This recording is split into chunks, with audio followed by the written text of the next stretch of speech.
The Supreme Court recently denied a stay that would have protected a state's Second Amendment sanctuary law. This law bars state agents from enforcing federal laws which violate the Second Amendment. And now the Eighth Circuit has heard this case and they will decide whether or not this law is valid or not. And this has significant ramifications across the nation. So let's talk about what is happening. But real quick before we jump into this video, if you think that more courts should uphold state Second Amendment sanctuary laws, go ahead and hit that like button and subscribe. Also, I want to thank one of the main supporters of this channel, which is Blackout Coffee. Blackout Coffee has amazing coffee, and they're huge Second Amendment supporters. They have dedicated roasts for organizations like FBC and GOA. So if you want to get amazing coffee and support the two-way cause, check them out using the links down below. And if you use the code ARMSCHOLAR, you can get 10% off of your order. As I mentioned in the intro, in this video, we're going to be talking about an 8-to-1 order that was issued by the United States Supreme Court. And we're going to be talking about how it's impacting a state's Second Amendment sanctuary law and the litigation that is now following up on that decision. The recent Supreme Court order denied a stay which would have protected Missouri's Second Amendment Preservation Act. But recently what happened is the Eighth Circuit heard arguments on this critical case, and the Eighth Circuit will now decide whether or not Missouri's Second Amendment Preservation Act is valid or whether the lower court was correct in blocking this law. Now, in 2021, Missouri passed a law which is known as the Second Amendment Preservation Act. This is specific to a state law that was passed in Missouri, but there are other states that are trying to do the same thing. And again, this would be huge for other states to pass a similar law. This law sets the state of Missouri's interpretation of the Second Amendment and sets restrictions on the support and funding to enforce inconsistent federal laws. This Missouri law uses the 10th Amendment as a basis to essentially refuse state resources, funding, and assistance that would then be used by federal agents to infringe on residents' Second Amendment rights. This law also created a civil remedy where anyone could sue Missouri's officials if they helped to enforce a federal law that violates the Second Amendment. Now, in response to this whole Second Amendment sanctuary law, the United States government, of course, sued Missouri. Now, in this case, the U.S. government sued Missouri under the theory that the law in question is unconstitutional because the statute is premised on an incorrect interpretation of the Second Amendment. The District Court on Review agreed with the federal government and struck down this Missouri law in its entirety. The Missouri law is similar in nature to Texas in their abortion law and the recent Supreme Court decision in the Whole Women's Health case. That fact is also going to be very important to understand why the Whole Women's Health decision was cited by the Supreme Court, was referenced by Justice Alito in his concurrence in that recent 8-to-1 order that was issued by the Supreme Court in this specific Missouri case. Now, for some context, if you're not aware, the Texas abortion law, also known as SB 8, prohibits an abortion if a fetal heartbeat is present. This law is different from other laws because it's not enforced by the state of Texas or any of its executives, but rather it allows an individual to sue any other individual who performs or knowingly aids and abets in the activity in question. That means that the enforcement mechanism is not the state itself, it's not enforced by Texas, but instead it's enforced by any person who wants to sue civilly to stop that conduct. The enforcement mechanism of this law was designed in order to essentially make it harder, if not impossible, to have the entire law struck down in its entirety. This is because courts don't actually strike down laws. What they do is place injunctions or enjoin the enforcement of a specific law or specific sections. So for example, a court can enjoin Missouri and its Attorney General from enforcing various laws or provisions, and a result of that would be a nullification of that law. If the state is barred from enforcing a law, well then the law has no effect. With these Texas and Missouri laws and how they're structured, it's very hard to get umbrella injunctions against the state or the Attorney General since they're not actually the ones enforcing that law. Instead, you would have to get an injunction against every single person that files a civil suit, but again, that would only be against that one person, and when another lawsuit pops up, you'd have to get an injunction against that person, and on and on.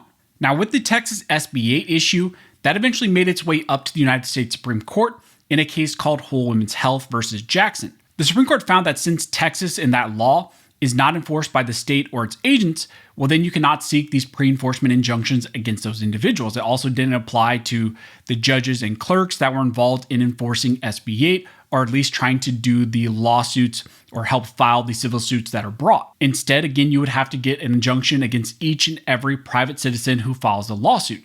So that's kind of the backdrop of what Missouri did with their Two-Way Preservation Act and maybe how it's structured and how it kind of follows what happened in the Whole Women's Health case and the Texas SB 8 lawsuits. Now, when the district court in Missouri got this case, they ultimately reviewed and struck down the entire Missouri law and enjoined the state of Missouri and its officers and agents from enforcing it.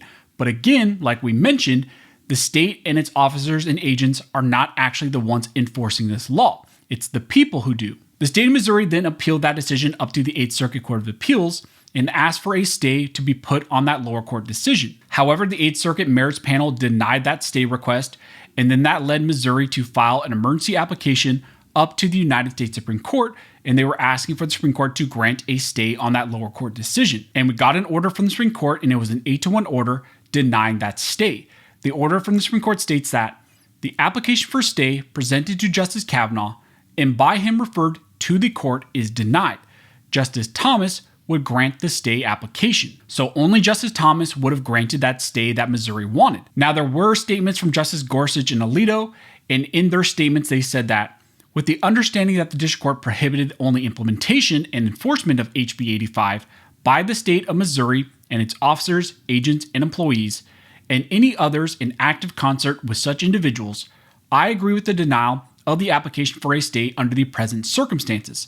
An injunction, however, purporting to bind private parties, not before the district court or the challenge provisions themselves, however, would be inconsistent with the equitable powers of the federal courts, and there they are citing to the whole women's health case. After that Supreme Court denial, the 8th Circuit has decided to expedite the arguments in this case, and they heard oral arguments in this lawsuit. The case was heard in front of Judges James B. Locken, which is a Bush appointee, Stephen M. Colton, who's a Bush appointee, and then Jane Kelly, who's an Obama appointee. Now, if you want to listen to those arguments, I will leave a link down below because they were very interesting. And again, this is oral arguments in the 8th Circuit. During the arguments, Missouri's representative first argued that the entire lawsuit brought by the U.S. government is invalid because the lawsuit does not name a proper defendant. The government, the Biden administration there, is suing the state of Missouri and the AG, but this statute only allows private individuals to enforce the law. Therefore, there's not a proper defendant.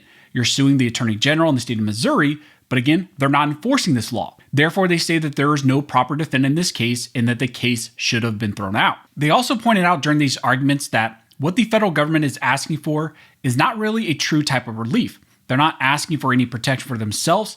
Instead, the relief they're asking for is essentially for the state law enforcement officers and the state officials to be forced to cooperate with them and engage with them, which is very interesting. It's not a true form of relief. Missouri also argues that under Prince versus the United States, states like Missouri have the authority to withhold funding and to tell their people to not enforce unconstitutional laws. And that's exactly what they're doing here in this case. Now, during the arguments, the federal government and their main points are essentially that the statute does have enforcement components, and they point to where the state is involved in enforcement.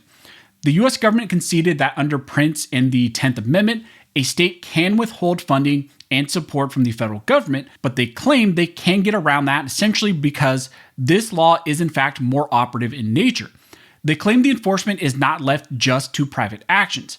Instead, they claim there are some sections of this statute which claim it is a duty on state officers and agents to enforce the statute's language. Finally, in the rebuttal section, the state of Missouri argues that the federal government is more upset with the rhetoric in the statute rather than what the statute actually does and how it operates. So the arguments were in fact very interesting. I would recommend you guys listen to those. My general feeling coming out of those arguments is that the judges here on the merits panel in the 8th Circuit will probably side with the federal government, with the Biden administration, maybe in a 2-1 decision. There may be a judge who's maybe willing to side with the state of Missouri. I think there was at least one judge. Maybe we get one more. But I think there were some issues about standing that maybe could flip it. But I still think maybe it would be 2-1 in favor of the Biden administration. So we'll be looking forward to seeing what the 8th Circuit does with their decision. But again, this is not just important for the state of Missouri, but it's important for other states who have similar laws or who want to pass similar laws. And then also for other counties and cities who put in place their own ordinances that maybe have a Second Amendment preservation that do something like Missouri. It's also going to be important for those cities and counties. So again, if we get any more information, if anything else changes, I will let you guys know. Also, if you like this video and you would like to support the channel, one of the best ways to do that is to like, comment, and subscribe. All those things help to fuel the algorithm, and it signals to YouTube that you guys see value in these videos and in this type of 2A news. But as always, thank you all for watching. Don't forget to like and subscribe, and don't forget this nation was built by armed scholars, and this nation will be maintained by armed scholars.